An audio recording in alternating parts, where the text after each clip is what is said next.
It was an attempt for us to one-up the classic stagecoach train robbery sequences that we're all too familiar with.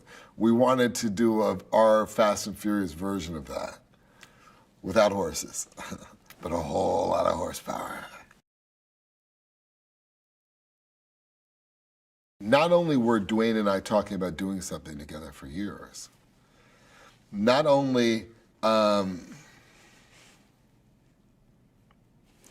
is it obvious that there's a fantastical element to taking whatever action heroes you got on the table in your era, and potentially the two biggest ones, and the two guys that represent formidability, and put them together. That's fun for any audience member. Yeah. That's fun for cinema. That's a big. The fact that there's that fight scene between Dom and Hobbs is an event in cinema, let alone just the Fast and Furious. That's just too juicy and too much fun.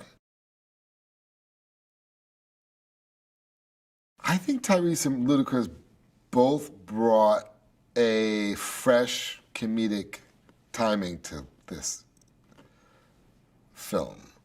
Again, we were dealing with very heavy issues in the last movie.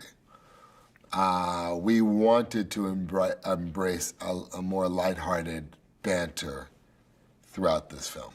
And both Roman and Tej bring that. They bring some lightheartedness, and they allow the audience to have fun in a way that not only Roman and Tej, I think all of them. I think some of the funniest guys in the movie are Tego and Don Omar. It's always fun to see Dom and Brian working together. It just is. It's fun to see them get into their Butch Cassidy and the Sundance Kid zone. Because it's the only thing in modern film that feels anything like that, where you feel like this is a complex situation, but they're brothers, but they have issues, but they're brothers.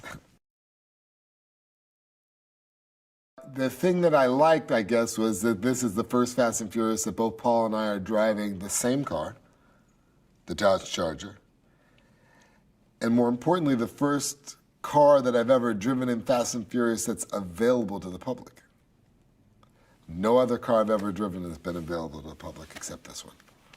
So it'd be interesting to see what happens.